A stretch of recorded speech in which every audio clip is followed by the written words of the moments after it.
Leave that in, Ian. So sweaty. 3, 2, 1. Welcome back to another episode of the Know Your Power podcast. I'm your host, Juliarene. And Kendall Graboff. And today, guys, we have special guest, Sara. Italian last name. I was like, how do you say that? How do you say it? Carlucci. Okay. Yeah, it's a pretty name. Of course it is. Thank you.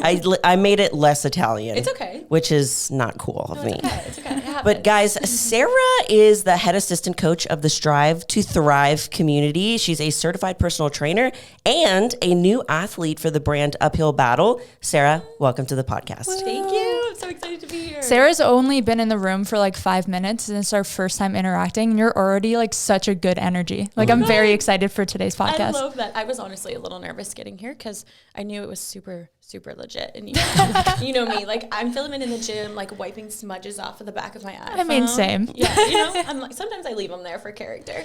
But literally right away, I was like, damn, this is going to be such a breeze. Yeah. It's literally like with doing this, it's so cool because we do get to meet so many people in the industry that have the same values as we do. So we've been able to meet so many incredible people that are on like the same similar kind of path. So that's why we really like doing this, because then everybody gets to meet you as well and like dive into your journey, which is what we're going to do today, because we literally just kind of met her. So we're going to learn everything along with you guys. All at the same time. We started talking about where she's from, and I was like, wait. Save it for the pod. Save it for the pod. I'm excited though. Yeah. So where did it all start? Maybe you did start in the fitness industry. Maybe you were an athlete at the beginning, but where did it all start and how did you get to where you are today? Yeah. So I was an athlete for 15 years. I played soccer. And it's so funny looking back on it, because if you asked like the trainer for our team what she thought I would be when I grow up, it would never be this. I was literally the athlete who hated going into the weight room. I was like grabbing the lightest bumper plate thinking she would never notice that I was the only one doing less than I was supposed to. And I would like hide from training sessions. I was like, it's just not it. I liked to run. I was like so far removed from it. Was there a reason why, or you just never took to it? I just hated it. I loved soccer. I loved soccer. Yeah. I hated weight training. And I was like, at the time I was so uneducated. I was like, this isn't doing anything for me. Like, I just want to play. Yeah. So was just such a lazy girl outside of my sport.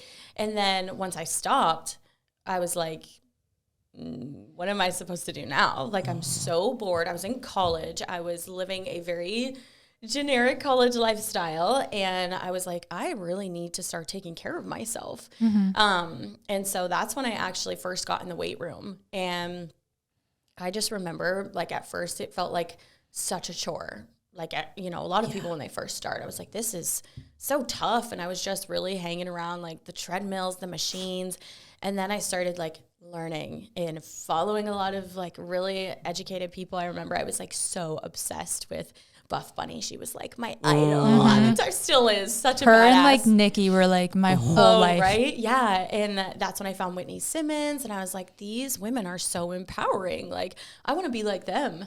And so I just started to get really serious about it. And then I actually got a little too serious about it, and we all do. I took a hard left and went way too extreme, and I actually ended up having an eating disorder for about 4 years. Wow. And this is still in college, or was that like a few years after? Yeah, it was all in college, and then actually like 2 years after college, I was in recovery post college, but in college, fully emerged in disorder. And while I was recovering is kind of when I was like, oh, this is what I want to do. Like, that's the first time in my life I feel like I felt purpose, and it's overwhelming. You're like, why do I feel so emotional thinking about what I'm doing? And that's when I realized, like, okay, this is everything that I want to like center my life around. Wow. Yeah. Yeah. If you are open to the conversation, we're very open about like our history with eating disorders. Yeah. What disorder did you struggle with? If you were to label it, you don't have to. And then how did you take the steps to get out of that? Yeah. So I had started with anorexia, and then moving into recovery, I had to go to therapy. And I did work with a nutritionist, and that is when I kind of moved away from anorexia and into orthorexia. So a lot of people don't know that term. It's just essentially like extreme diet and exercise. And you're almost like mask recovery with like, oh no, I'm doing this for something good now, but it's no better, right? You're still so extreme, so disordered. And from the outside looking in, that looks like, oh, she's just super healthy. Right? If people compliment you, they're like, you're doing so good. You look amazing. I want your help. And you're like, yeah, sure. Like you get such a big head about it. And it's like, it fuels the disorder.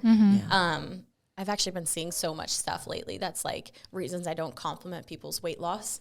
And I love that. I'm like, oh my God, like the things that can be behind weight loss are so powerful sometimes and we don't even recognize it.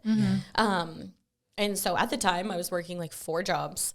I had to move back home with my mom because I knew I couldn't be by myself. I've had depression and anxiety my whole life. And, you know, you throw an eating disorder into that too. And it was rock bottom for me. It was the hardest thing I ever went through. And so once I realized that I was just throwing another disorder into recovery, that's when I actually got a coach for myself for the first time. And everything changed. Once I had a coach who was like holding my hand, I felt like I could be super open and honest and I didn't feel judged and I felt taken care of. And I was like, what you're doing for me, I want to do this for other people. I love that. That's such so like cool. A good, like, it's like you found your purpose within the rock bottom of it all. 100%. That's usually, I feel like, what happens. Oh, yeah. You know, you could take it either way. You could take your rock bottom and just continue to go down that rabbit hole, or you can be like, oh, hey, this is my source of power. Yeah. And for me, that was my source of power, was realizing I struggled with a binge eating disorder. Yeah. I was like, held so much shame and guilt around it. And I'm sure that you felt the same way when you were in it. And you almost feel like it disqualifies you from teaching other people how to live a healthy lifestyle because you don't actually feel healthy yourself. Yep. So I think that is super cool. And I wanted to actually read a post that you made on Instagram. And guys, it was crazy because the before and after was her, I believe it was when you were struggling with anorexia and she was super thin. And then in the other photo, it was her like as muscular as she is right now. Like she's put on weight, like it's a really awesome thing. And she says, your mind is a powerful place. I challenge you to make it one full of truth and empowerment. I lost myself thinking my happiness was pinned to unattainable standards. And I found myself when I started to believe I was enough as I am. I love being the strongest version of myself. Yep. Why did that give me chills? I know, I did too. Chills. I'm like, damn. She's like, I wrote that. Yeah, I was about to go be off, like, Sarah. Go me. I say that to my clients all the time, though. I'm like, take your happiness away from a physique and let's work on your goals from there. Because when you think that you're going to be happy when you attain, you know, X amount on the scale or this size of jeans, or when you lose that much weight, people will like you. You'll feel good about yourself. It's like, you're completely missing the point. Like you are enough right now as you are. And I always say too, like that broken version of me when I was so sick and I felt helpless and I thought that was my reality. That's the girl who got up. Like it wasn't me right now. It was her. And I was so broken and I did that. So it's like that broken version of you is the one who's going to get you where you want to be. That's really true. I've actually never thought of it that way. Wow. That broken version of you is the one that actually got up. Yeah. And it's even makes the point more serious is that we don't think at that point that broken version could get up. We think that we need to be, I guess, fixed or all of the crap that we have needs to be solved in order to get up. And people do that with weight loss too. Oh, yeah. You know, I need to be this size. I need to have this size of a waist. You know, my glutes need to be this size in order for me to be happy, to be beautiful, to be accepted by society. There's always the, like, I have to do X to be Y. That's sad. It's so sad. It's crazy. And then you get to the point that you want it to be, you don't realize who just did all that work for you, and you're still not happy. You almost like resent your past self when instead you should be like thanking her. Yeah, people are like, oh my God, I don't even want to think about where I used to be. Why? That's so badass that you just did that for yourself. And when we start to realize like our capabilities and who we are and our character and our work ethic, that's what pushes us. That's when you realize you can be happy right now and still have goals. There's nothing wrong with that. It just needs to come from a place of, I love where I am and I love who I am, but I know I can be better and go from there. Yeah. Well, I love that you teach that with your clients too, because that's a really important thing that needs to be spread everywhere with coaches. And I know not all coaches have that same value with coaching people. It's just about like, yeah, let me just get you skinny, or let me get you shredded, or let's build muscle, and that's it. And then you'll be happy. But the aspect of really implementing mindset into fitness is so important. And that's what I do with my business, because I know that without that component, you will only go so far. Yep. You will lose the weight, maybe, and then what? There's always and then what happens after that? Yeah. I'll be happy. I always call it the I'll be happy when syndrome. Yeah. When I do this. We all struggle with it sometimes. It's very true. But have you guys read Atomic Habits? Mm-hmm. So I good. have not. They talk about that syndrome of like, I'll be happy when, and that's just so goal oriented. But when you focus on the habits that get you to happiness, it takes like the center away from a goal happiness and just happiness with what you do. And then it sticks. It's so true. Yeah. That's What so a true. good viewpoint. I love that. I want to kind of go back to what we were talking about, like the transition out of eating disorder into finding a coach, discovering, oh, I might want to do this for other people. What did that then look like moving forward? Did you just continue on your own path knowing you would do it one day, or did you jump in? So I had to like educate myself. I knew if I was going to coach, I was like, I'm doing this the right way. Because, you do see a lot of things online where people have a passion about fitness and they're like, I want to coach. I think that's amazing. I think it's more amazing when you're passionate about something and you put in the work for it. Right. So I was like, I need to educate myself because I went to school for marketing. So I'm like, that's not going to, I can't help you reverse diet with this. So I went through NASM. I got my CPT. I got my CNC, which is just the nutrition certification through them as well. And that's when I started coaching. And at the time I was working 2 jobs. I was working in Medicare customer service at a hospital. I was so miserable. And I just remember thinking, like, there's no way that this is my path. Like, I would sit there with a headset on every day, just waiting to go home and study and like do research and like everything that I wanted to do. And I was also working at Dunkin' Donuts, not to brag. That was a fun gig. That's I worked awesome. with my brother at the time. That was fun. But the second I had enough clients to just do it full time, I was doing things in person and online at the time. I remember telling my family, like, hey, I'm quitting everything. And, this was back in 2018. Like, this was not normal at the time. And I will never forget, my dad was like, no, you're actually not. And I was like, no, I think I'm going to. No, like, I am. I am. I I was just informing you. yeah, I was saying it wasn't like a conversation. It was more like, this is happening.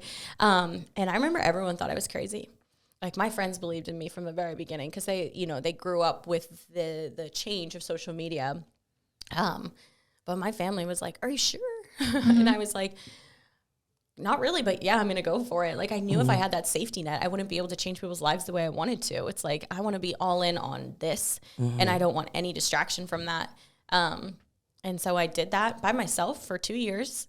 And I know in my heart, like, I'm a coach. I have always felt like I'm like a natural born servant. I love people. I was telling them before this, like, I'm such an empath.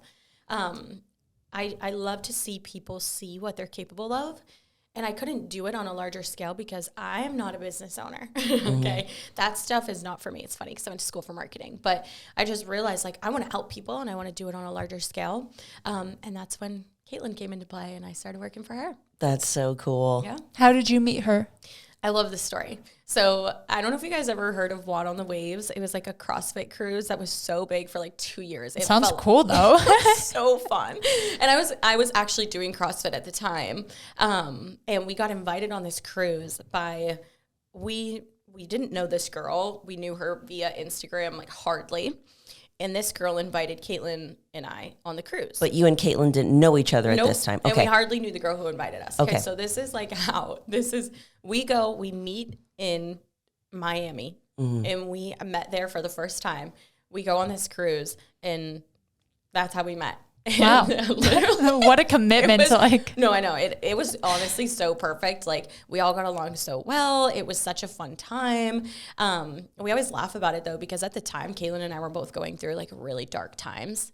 We were both struggling with anxiety. I was struggling with a lot of depression. I was still in recovery at the time. And you know, she was just going through a lot of her own stuff too. And our friendship just didn't stick, you know, like we knew each other, we loved each other, we had a great time, but we kept in touch. And one time I randomly messaged her. I was like, I kind of want to move to Austin. Do you think I could come visit you one time? And she was like, hell yes. And that was like the last conversation we had. And then I saw she was hiring. And I reached out to her because I was like, this feels right. Like, I know this girl's values. I know what she's capable of. I want to just talk to her about what this is. Because, you know, letting go of doing it by yourself, you got to put your ego down and be like, hey, I want to help you grow your business, but I want to be a part of that. And so we got on a call, and we never shut the fuck up on the call. We literally right away were like, okay, here's our plan. Like, it just clicked so perfectly. And we always laugh. We're like, we wasted no time. Like, we went from, you know, acquaintances to best friends in 1 hour of conversation. Wow. Yeah. I was on a flight to Austin, I think, like 2 weeks later. And now I've been working for her for 3 years. Wow. In April, yeah. I love so that. Cool. That's badass. Also, like, what like a crazy just blind commitment like in the meeting. Oh, yeah. And I feel like, I don't know, like when I met Julia, I was like not in the best of places. And like, neither was I. We didn't hang out for like over a year. And then, but it was always in the back of my head of like, we had such a good interaction. I really liked her energy. We'll reconnect if it's meant to be. And I feel like the same thing happened to you. Like sometimes it's like meant to wait for the right time. Like now you were open to working for other people and she was hiring. Like how perfect of an alignment. Yeah. That's crazy. How long have you been in Austin now then? 2.5 years. Okay. And now you're moving.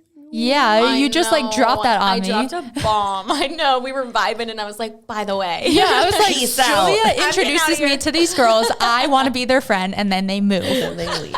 Honestly, though, it's so funny because I have a whole life here now. Like this was my first move. Honestly, the moving here was, I tell like everyone, I'm like, if you knew me back home before I left, you don't know me anymore. Like that's what I say too. Completely different person. And this is the best version of myself I've ever been. It's not the best I'll ever be, hopefully. But, you know, I moved and nobody thought I was ever going to do it because I was always going through it. I was always going through it. And then, you know, I was like, no, I'm not going through it anymore. I moved. The first year here, loneliest year of my life. Like, I told Caitlin, I was like, you're my only friend here. I don't want you to invite me to the stuff you do with your friends. I was like, I want to make my own friends. I want to do this like for me. And, you know, that's the year that I really think I beat depression. That's when I came off my antidepressant. Yay! And I've been off for 2 years now. Oh my God, 3. Really? Congrats! It's actually crazy. It's like right around this time. I just had my 1 year anniversary of it. Oh my God, like around this time. Thanks. Dude, it's amazing. And it feels good. Yeah. But yeah, we're heading back. It's okay though. I would love to talk a little more about mental health because I also struggle with like depression, anxiety, and I also feel like I've beat it and I've been so good since I've like been off of everything. How is that tied in with like your fitness journey? Yeah. Honestly, I think once I realized that, and this might be a total different take than you think I'm going to go from, I had to learn that health and fitness couldn't be my coping mechanism, right? I think for so long I was like, no, this is how I work through it. This is how I feel something. And it's like, it can't be because the gym can be taken away from you. And then what? Which we realized in 2020 that it can. Right? Yeah. I think that's why a lot of people, that was such a hard year for them mentally. Oh yeah. It was the ringer. And then after that, or actually this was before that, I woke up one morning and I couldn't stand up. And I was like, what the hell? I swear a lot. I'm so sorry. Oh, no, you're fine. So do I. I stopped myself from saying the F word, and I was like, wow, I'm swearing a lot. I realized, or I woke up, I couldn't walk. I was like, what the hell is happening? I'm like, Mom, you got to take me to the hospital. Like, I was in so much pain. I couldn't stand up. They couldn't figure out what was wrong with me. I was in the ER for 3 days. Then I was admitted to the hospital, and I was there for 7 full days, and they ended up having to do emergency surgery on my abdomen and, like, removing my gallbladder, scoping me, all the shit. And I was out of the gym for, like, 3 months after that. Yeah. Like, all I did was wake up with pain. What was wrong? My gallbladder was essentially dead. Like, they said it was, like, all scar tissue when they took it out. Wow. So it happened over time, and it just all hit me at once. But after that, I was kind of just like, that can't be my source of happiness. Like, what if something happens? Or what if, you know, COVID happens, and you're like, I need to be able to take care of myself in a different way. And that's when I really learned how to become self-aware. Like that lonely year that I referenced earlier, that was the first time I think I ever learned how to spend time with myself and like love it and not think it needed to, you know, be filled with unhealthy behaviors or, you know, just trying to fill the time. And I think health and fitness taught me that it's a complement to the mental work that you do. And that brings it back to my coaching philosophy in general, really. That's amazing. I love that. And we do live kind of in a society where a lot of people do use the gym as that escape. And it's like we were talking about before, it's praised. Yeah. You know, it's praised to go to the gym instead of like go to therapy. And it's praised to go to the gym instead of talk to your friend about maybe your anxiety or your depression. And I definitely agree that it can be used for that, but you can cultivate that energy on your own. Yeah. You can cultivate love without having a partner. You can cultivate excitement without having, you know, a goal. You can cultivate all of these things without having any external factors making it easier for you. And I'm definitely still learning that. Always Same. still learning that I don't need to be competing for a show to still be excited about getting up every day. You know, I can just be excited to be excited. Yeah. You don't need a reason to be happy or to, you know, feel that adrenaline, but we're always searching. We're searching with Instagram by scrolling. We're searching for like that dopamine hit at the gym when we lift heavier than we did last week. And little do we know, it's like we can cultivate this on our own if we just give our body and our mind the opportunity to. Exactly. I love that. I feel like it's almost like a mask that we cover the mental health with is like, oh, well, I'm working on myself, or back to that, I'll be happy when, like, I'll be happy in a month when I hit this goal. And it's like, no, you could just be happy now if you just poured your time into finding what that happiness looks like instead of pushing it off with these not fake goals, but like goals that you think will make you feel a certain way and then they never do. Yeah. And then it's almost like letting yourself down. Exactly. And it's like, you know, if you're going through it and you're like, hey, I'm going to go in the gym, I'm going to hit a great workout. Well, what if you don't? What if you get in the gym and you feel weak as shit? Then what? Yeah, are you going to be sad all day? Yeah, because I know how I used to be. I'd throw a pity party. I'd be like, what the hell, Sarah? You're being a little bitch. Like, come on. And then it's like, then you feel worse. Yeah. So how can you use health and fitness to, you know, encourage yourself and give yourself grace? Maybe it's, hey, before I go to the gym, I'm going to set some intentions on what I want to get out of this workout, what I want to think about. Go in the gym, move your body in a different way, or, you know, don't expect a PR, and you can gain so much more from that outlook on it. That's very true. I'm curious, like, what do you do when you prepare for the gym? Like, what is your kind of like pre-gym either hype up? Because you're right, they're not all going to be great. No. And I think that's where self-awareness comes into play. Like you have to be able to be honest with yourself. Like I'm a very straightforward person, and it's like, I can't say that every workout's going to be the best workout of my life. They can all be really great. They can, but I can go into a workout and know, like right now, I came in here, I was like, I'm ovulating. Okay. Yeah, you're like, I already know it's going to be a little off. Exactly. It's okay. This week is the worst week of my cycle, and I know that because I've paid attention to my body. And so when I go into the gym today, I'm not going to try to hit a 1 rep max on, you know, whatever it is I'm doing. I'm going to slow my tempo down. So I just listen to myself, and like before I go into the gym, how do you feel? Okay. Sometimes it takes a set or two, and then you're like, okay, how is this going to go? And one set, like one workout might feel different than the next. And you just got to go with the flow sometimes. Like it's so hard to get to that mentality when we're in that, like we've talked about many times, like that, oh, keep hustling, like push, like every workout has to be 100%, every like macro has to be 100%. So hard to like get away from that like toxic view of what the fitness lifestyle is. Yeah. And I actually just made a TikTok about this yesterday. I had to get out of the mindset that 100% was always going to look the same. That's exactly what we say. Right? On our It's podcast. so true. Like sometimes you'll be at maybe like today I'm on my period. Maybe my workout's going to be like a 50% and I'm going to hit that 50 and that's technically 100. Yeah. When you're giving everything you have and you're doing your best, how can you say you didn't give your all? And I always bring it back to like, does my body actually keep a tab? Like, oh, she's holding 15-pound dumbbells. No, it has no fucking idea. It knows tension. Yeah. So hustle is relative to what you're doing because, you know, we could do the same workout and I could use 15 pounds one week and, you know, 80 pounds the next week. But if I'm going to failure and I'm fatiguing myself, that's still hustle. That's so true. Agreed. I love that. A healthy hustle. That's still hustle. We hustle healthy. No, that's like this is my mindful hustle. This is my self-aware hustle. Yeah, but there's also, but that also comes with knowing when it is time to stop being a little bitch and push. Yeah. It's very true. I think it's all relative. Yeah, it is. You have to know yourself really well. And I feel like that's like step one in anyone's fitness journey, because they just want to hop in and be like, I want to look like that person, or I want to weigh this much. And it's like, okay, let's discover like why you want all of that, like what the underlying reason is, and like how in a nice way to get to what your goals are. Exactly. Because I have clients and I still train people in person. Yeah. And they are so hard on themselves. They'll have like one cheat meal and come to me like on borderline tears telling me that they've ruined their whole progress. And I'm like, whoa, it is not that deep. Yeah, like you're going to be okay. I always tell people that, especially in a lifestyle sense, right? Like when you're not competing, this is a healthy lifestyle. Yeah. And my motto is, how can you have a healthy lifestyle if you're not living your life? Like there has to be that balance. Absolutely. And so it's like, why do you think one meal, like just like one salad, that saying, it's like one salad doesn't give you abs and one free meal is not going to deter all the hard work you put in. Yeah. It's very true. I'm curious on how your relationship has changed towards food from when you first started to where you are now. I love this question and I'm so excited to talk about it. So once I was in recovery, just some backstory. I was going through a really hard breakup at the time. And that was like actually the last relationship and only relationship I was ever in. And we dated for 5 years. Thought we were getting married. And I was in like the thick of my eating disorder. And now looking back, I'm like, thank God he did that, because I was so codependent on him. And I would have just lived that way because he was there. And I was like, oh, he's gonna help me. He won't leave me. And then he did.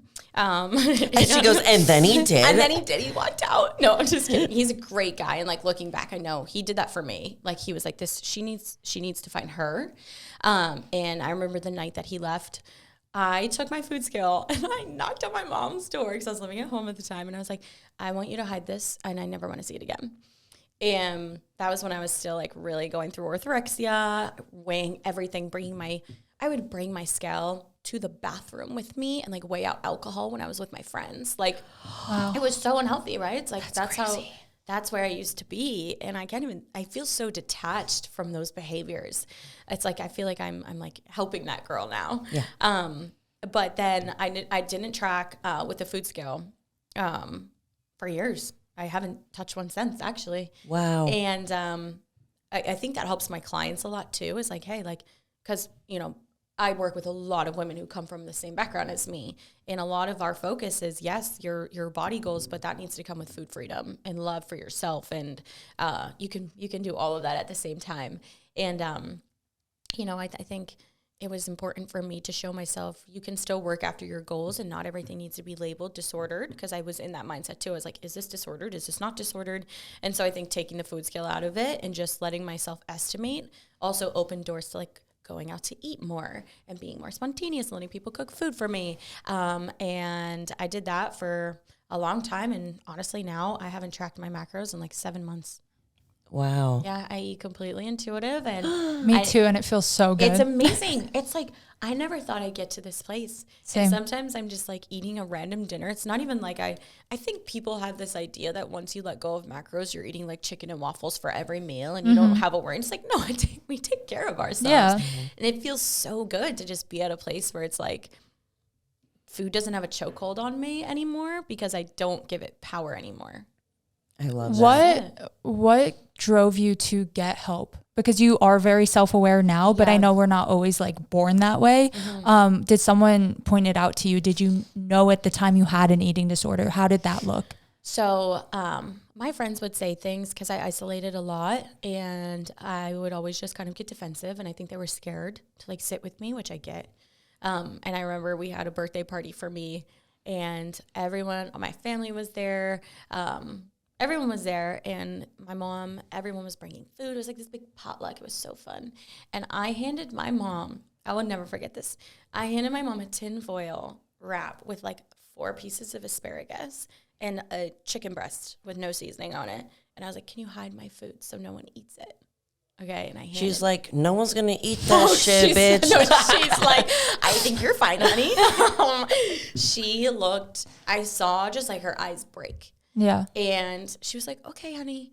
And oh my God, I'm going to cry because I can just feel that moment so much. And I just remember like seeing her put it in the corner next to everything. So nobody fucking wants near asparagus. And I remember everyone went outside and I went over to my mom and I just started bawling. And I was like, I think I need help. And it was the first time I ever said it out loud. And the next day, my mom waited for me to bring it up again. And she was my fucking rock. Like, she was like, do you want to go to therapy? She was so gentle in her approach with me. And honestly, like, I commend her. I hope I am half the mother she is, because if she wasn't so gentle with me, I don't know if I'd be where I am right now. It's so true. Yeah. It's so true. And my it's mom like was my help too. Yeah, it's a responsibility, like a huge responsibility. And it's like sad as a mom to see your child go through that. I'm sure it was hard to see for your mom to see you go through that, and you don't want to like coach them and tell them what to do and what not to do, because it makes it worse. And she made that space for you to be able to be vulnerable with her, which is a really delicate thing. It is. And I literally look, even now, I still like, you know, because you block a lot of those things out of your brain because it's traumatizing. And I still have little moments where I remember little things she did for me, and I'm like, you are heaven sent. Like, how did you do that? Yeah. Yeah, it's like she let you have that space to kind of figure it out on your own, but still being a mom while doing it. It's really hard to do that journey alone. Like, I feel like the hardest part, I mean, I guess you could find that in a therapist, but if you have nobody to tell, like, hey, I am struggling, it is so hard to even admit it to yourself, and then it's so hard to crawl out of that alone. Oh, yeah. It's 100%. Scary, too. It's intimidating. It's so scary. And, you know, you feel like you're the only person dealing with it, and, like, you're like you said earlier, like, when I was in recovery and recovering so quickly, I thought, am I recovered enough to help people? Am I allowed to do this? Yeah. You know, you get so in your head, and it's like, I want to be able to lean on people that can tell me, like, hey, you're still worthy of doing what you want to do. Yeah. I'm curious too, during that time, did you have any imposter syndrome? When you started coaching people and you were kind of just learning your journey? Right. I know, I'm over here like, yes, I do. Big test. Like, yeah, 100%. And it's so interesting because, you know, you feel like that was so long ago, but it really wasn't. It's like, 4 or 5 years ago. But I was terrified. And I remember getting my first client, you know, you're like, okay, I'm in charge. This is crazy. Like, okay, I'm like, no, I know exactly what we're doing. But inside, I'm like, everything's on fire. But I think once you start to just identify as a coach, like, you know, at the time I was like, I don't feel like I'm a coach yet. I'm like still getting clients. What if they don't see results? What if I what if I regress? Then what happens? And it's like, when you start getting control of your mind, like I wrote in that post, and you start to empower yourself rather than let the negatives become your truth. You let the truth become your truth. And it's like, no, I already am a coach. I'm educated. I passed my tests. I know exactly what to do. And so I need to remind myself, like, I'm a coach already, whether I have a client or not. Like, I'm good to go. You just have to believe in yourself. It's so true. It's so true. Yeah. And the one thing that kind of I think about when I think about like imposter syndrome with whatever you might do, you know, people do a whole bunch of things, and all of us are beginners at some point. And when I started my binge eating support group, where I like help women, like, you know, be okay and like ditch the shame and ditch the guilt for it, I had the same thing. And I was like, how could I, someone that has struggled with a binge eating disorder, give anybody any sort of help? And to me, it's like, okay, would I rather have somebody that eats perfect and like never struggles with binge eating coach me on how to not binge eat? No, I would rather have someone that knows how it feels, knows that like sometimes you might pull food out of the trash. Sometimes you've sprayed it down. Sometimes you go and you hide things in weird places. You don't tell your family. Like, I know all of those things, just like you know all of the ins and outs of what it feels like to just deprive yourself so much of what your body needs. Yeah. Like, I would want you to tell me how to get through it or to give me some words of advice. So it's crazy that we think that we're so undeserving of helping somebody in an area where you're like, yo, I know that. Yeah, it's like, no, you're the perfect person for that, actually. And you have to believe that, because if you don't, you're gonna come up short for yourself every time. And, you know, like you said, you've been there. Like, I want to know that from you. I'm curious too, do you have any women that are coaching with you and Caitlin that have maybe struggled with that in the past? Almost all of us. Wow. Yeah. That's crazy. Yeah.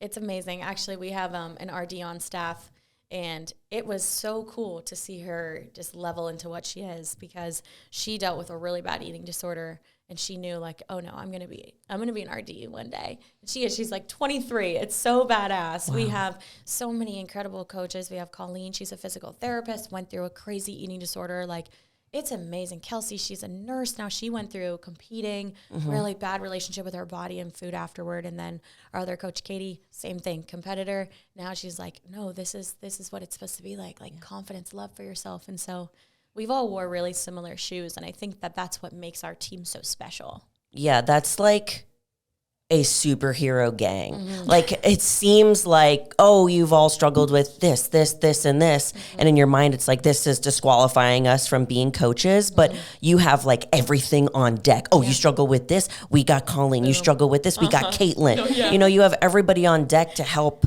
all these situations. And that kind of brings me to, like, I really want to talk about your coaching community, because it's all women, correct? Yep. And Caitlin's the CEO, right? Yep. Okay, so what is it like working all together? Okay, love this. Actually, Caitlin and I did a whole podcast on working with your best friend, because we get questions on that all the time. Like, how do you do it?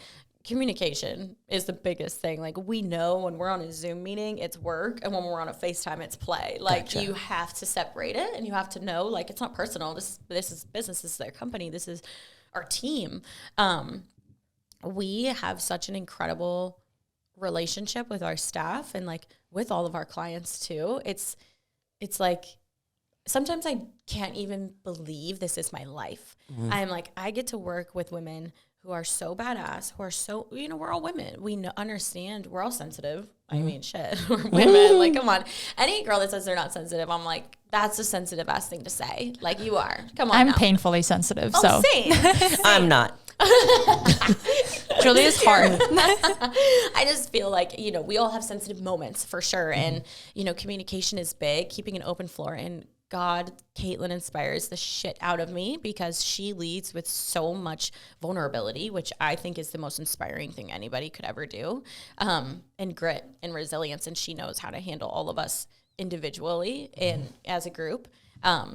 It's unbelievable.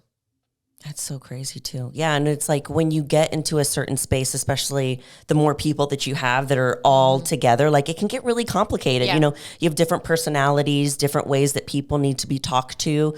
And like, as a leader, learning how to talk to each person. Like, for me, I've had to learn how to talk to Kendall, because she's way more sensitive than I am. I'm very direct and to the point. That's me. And I'm like, okay, wait, now how do I need to say this the way that Kendall will. It's appreciated. Will understand, you know? And then vice versa. Like, when Kendall speaks to me, it's like, I want like yes or no. Yep. Like, and it won't hurt my feelings. Yeah. So it's really cool to see that. When I was looking at y'all's website, I was like, oh my God, all these badass women. Yeah. I was like, women, get it, girl. Yep. Yes. It is really good to see that that's evolving in the fitness space. Oh, yeah. In such a male industry. I know, right? And it's so funny, because like, when I was doing it by myself, I had no idea like this is what it was going to turn into.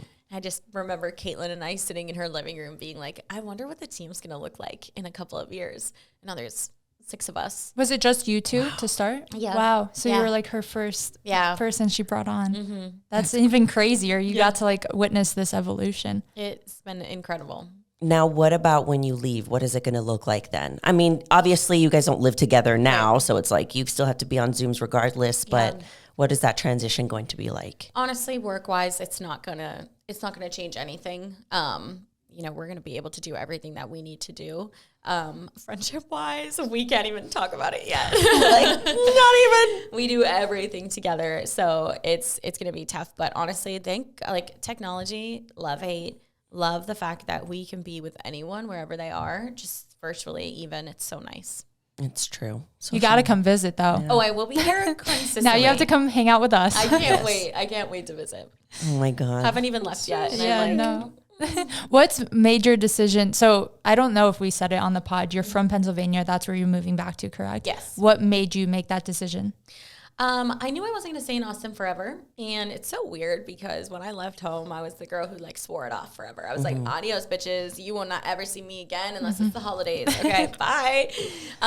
But at the time, I just, now that I'm here, I'm like, wow, I was so broken. I had so much resentment towards so much of my life that happened in that town. Like depression, anxiety, a breakup, an eating disorder. There's a lot of like hurt that's back home. Yeah. And I was like, I'm ready to leave that behind me and like start over. And so I did. And now that I'm here, I'm like, oh, I love home. And I love everybody there. And I miss that feeling of peace that I get when I'm at home. And I'm a family girl through and through. So I'm like, my family's there. Like, I want to be there with them. And so I thought actually my next move was going to be to a beach. I went to Wilmington. I went to Tampa. I was like checking it out because we have a peninsula back home on the lake. And I sit there a lot. And I just write and I will just like, I feel so significant in a very large place when I'm sitting there. And I was like, I want to find that on a coast. So I tried. Not the same. Yeah. And I was Not like, the damn, same I want to way. go home. Like, and at first I felt guilt or shame for that. I was like, did I fail that I'm going home already? And then I was like, no, like this is liberating to choose to want to be there. Like, it's really a freeing feeling. Now you're getting to go back almost like the opposite of the girl you left there as. Yeah. And willingly too. And I think that that's going to make my experience there so much better. Like I want to be here. I've grown. I can be a better friend, a better daughter. And yeah, I'm really excited. Yeah. I think if anything, like it's just a lot of proof that you have grown past that person that was there. And you have accepted her and you appreciate her and you know what she's done for you and you're ready to go back and kind of like face her and be like, yo, you don't have control over me anymore, which is really, really cool. Because we all, you know, after we get out of high school, we're like, I'm never coming back here. I'm genuinely never going back though. Yeah, like, never, no, for real, never going back. Like I haven't even visited New York, but that's different. That's amazing. Well, the one question that we ask all our guests to kind of like end the pod, what was the moment that you knew how powerful you really were? Oh my God, that's such a good question. Okay, I have the answer already in my head. We had our very first client retreat last year in March, and we do everything online. I can handle a pretty high load of clients because it's all, I don't have to worry about anything other than coaching, and that's what I wanted. I've never had all of my clients in one place at the same time. So I think I kind of forget how cool it is that this many women choose me to lead them.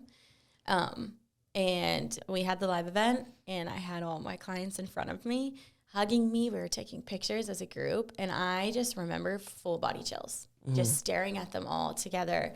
And I was like, holy shit, like, I did it. I'm here, and now you're all doing this. Like, you're taking care of yourselves. You're winning. And it's because you're choosing me to help you.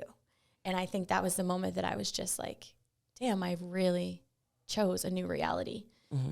And it was a moment I honestly will never forget. That whole weekend was unbelievable. Yeah. It just all becomes real. Yeah. It's crazy seeing your impact in person. Like it's so easy to be like, even with our social media pages of like, oh, this is like reaching like X amount of people. You don't think about how many people are reading your caption and it's impacting them and they're taking it with them through their day and how many people look up to you. Oh my God. Like you just don't even realize it because you're just like, oh, I'm just doing my thing. I'm just coaching. I'm just posting. Like it feels so natural and you don't realize the impact it has. Those are my favorite moments. Oh, they're to like so go to genuine. Shows or like fitness events and see the actual human that's behind like the number because it gets lost. Like there'll be so many people and like I'll message people or whatever, but like I bet it was amazing to see them in real life, like in front of your face and know that they are there because of what you have done. Yeah. They're there because you overcame anorexia, your anxiety, your depression. You moved to Austin and quit a stable job, no matter what everybody else said. They're there because you did all of those things. Yeah. And that's really powerful. It's so cool. That's amazing. We're definitely going to link all of your coaching and contact down below. Yes. You seem like an amazing, like, I'm like, if I need a coach, I might come to you. Oh, please do. For real. Well, thank you so much for being so open and so vulnerable. And you've helped so many people right now by sharing your story. So your vulnerability and just you being you is enough. Thank you guys for having me. This was amazing. And you guys are amazing, and everything you are doing has been so badass to see. Thanks. Appreciate it. I remember seeing you for the first time when I met you at Big Techs, and just even seeing your growth from there. I'm like, bad bitch. Bad bitch. Shucks. To like watch from afar. I'm like, stop. Bad at taking compliments. But also keep them coming. Don't stop. But like, though. come on. Yeah, that's right. No, I love it. Thank you guys. Of course. Thank you. Well, thank you all so much for listening. And as always, we love you all so much, and you are more powerful than you think. Bye. Bye.